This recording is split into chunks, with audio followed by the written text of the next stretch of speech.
It's fascinating to learn how to combine the photographic light from my camera with the photographic light from a 3D renderer such as Cycles in Blender. As a photographer, a much wider range of genres and motives are available to me if I can create VFX images like this one. For this endeavor, I created a couple of characters in Blender to start up with.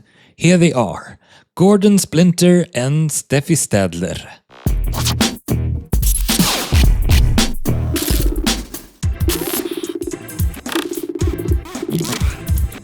This is Mix Photo and 3D. My name is Per Cadell. Welcome to the channel. It's good to have you. Here we will discuss photography, 3D and the combination of the two. I will show you my work process, creating images like this one with Gordon and Stefi, and also ordinary plain photographs.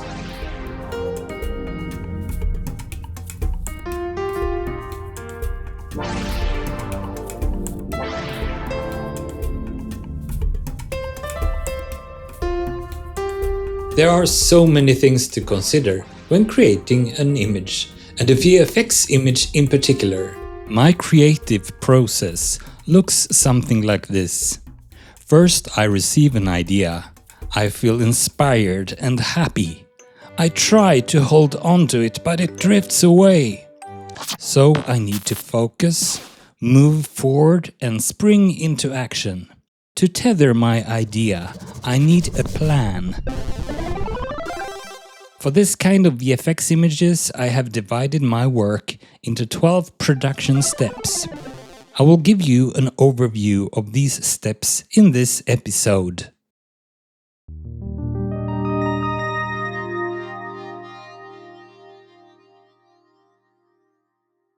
I created this image with the purpose of introducing these two characters to you, as if they were a couple of actors in a relaxed vacation setting, shot in a spontaneous situation where the characters appear to enjoy themselves in the morning light of the rising sun. But why mannequins? With regards to storytelling and photography, they are a great option for real live action models. Here are some examples that have been inspirational to me. We have Blade Runner, the living dolls from J.F. Sebastian's home. That's a classic. We have Dolores, the mannequin in the arms of the really great character number 5 from the Netflix series The Umbrella Academy. I also enjoy the Will Smith interaction with the mannequins in the video store in the sci-fi thriller I Am Legend.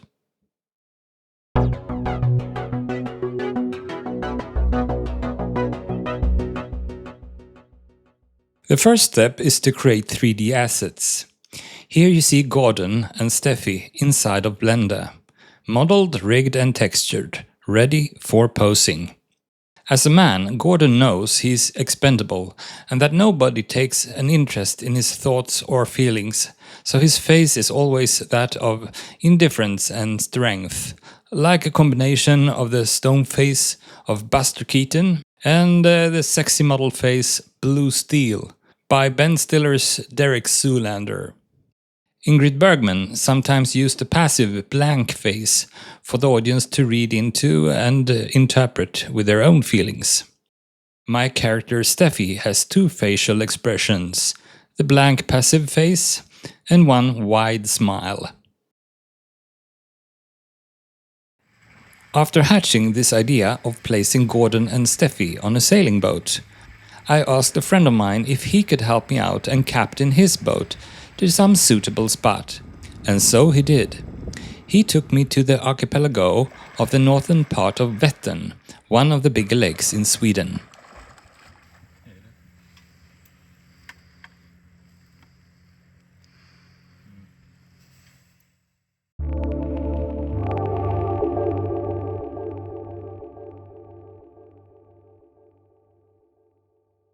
So, we are going to use these two cameras, this camera for the background, and this 360 camera for the environment in Blender.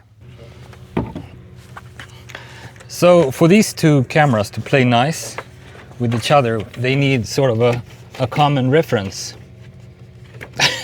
Okay, cut.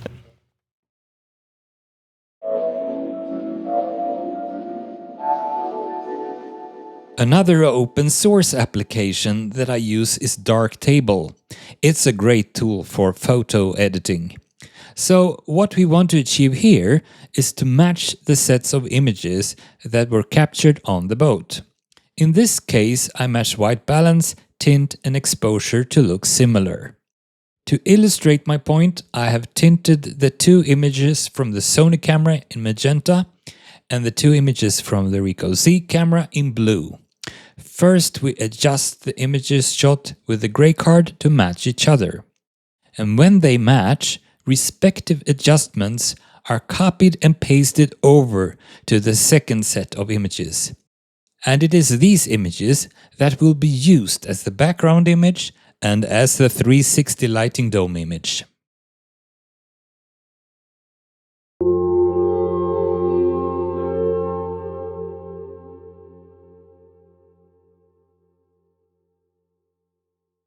Now with the background image we can match it to a 3D camera to replicate the Sony A9 camera's position and rotation. I use a free tool for this called fSpy.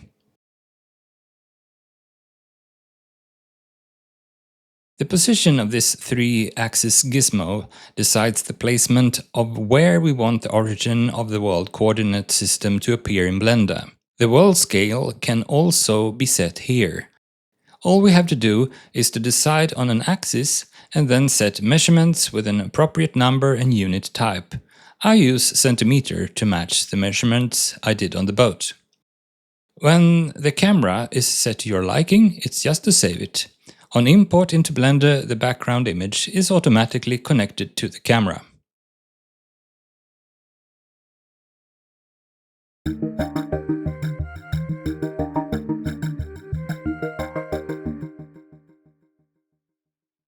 My characters have their default A pose at frame 20. I give the characters their final pose at frame 100 and set animation keys to store the poses. The purpose for this offset is to give some transition time for the cloth simulation.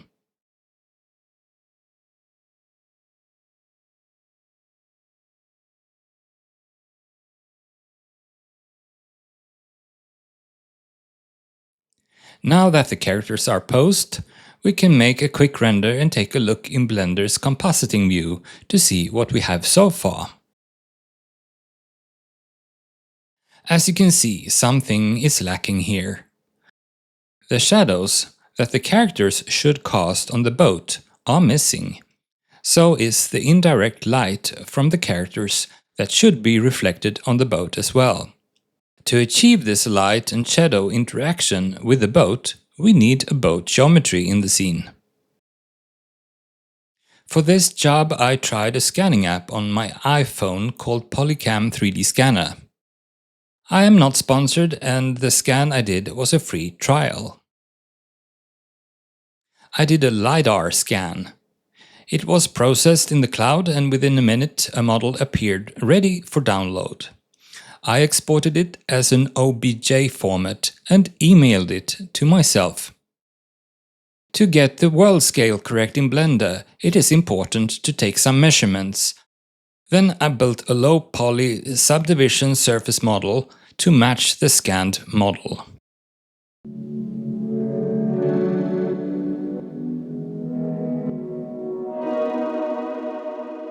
At this stage, it's time for cloth simulation. I have created outfits for the characters in Marvelous Designer. The characters' transition from start pose to end pose has been imported into Marvelous Designer. Now we play back the animation and clothing simulation following the bodies of the characters and interacting with the boat.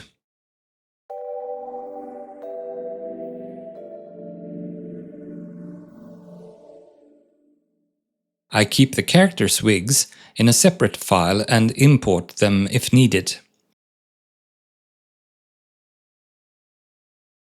The wigs are parented to the head joints of the characters. I pose the hair manually, it gives more control.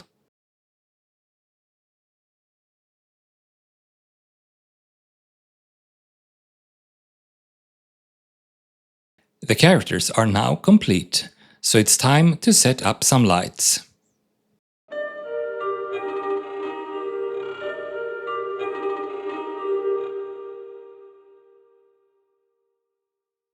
The rotation of the 360 light dome has to be matched with the background image.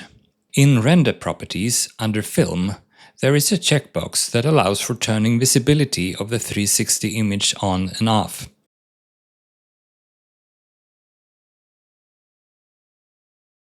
When the rotation is set, I use a big chrome ball to locate the sun, and then I place a spotlight at that position.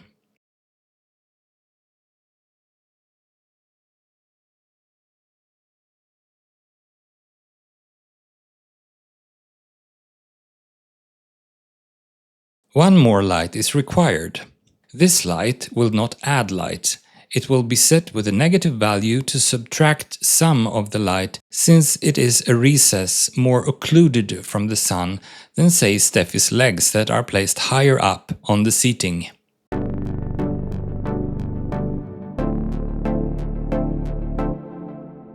Render layers and render passes are created and managed up here. For this project I will render a beauty pass with the characters.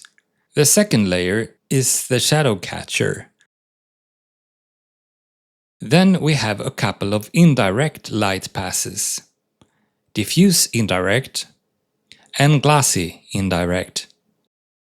An ambient occlusion layer is also helpful to get some extra punch in the contact areas. Blender has a compositing feature, which is great for checking that all the layers and passes are working together as planned. Background image with shadow catcher, with indirect diffuse and glossiness.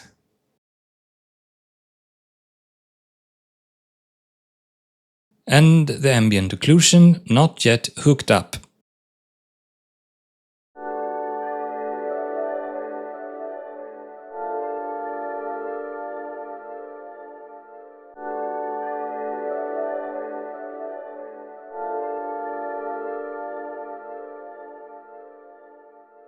Since this project is to create a still image, I will do my compositing in a stack, Photoshop style. In the bottom we have the background image, and then we add the shadows and ambient occlusion. Added over that is the indirect diffuse and indirect glossiness, and then finally the beauty pass of the two characters on top. The very last touches I do is cropping the image and doing final grading.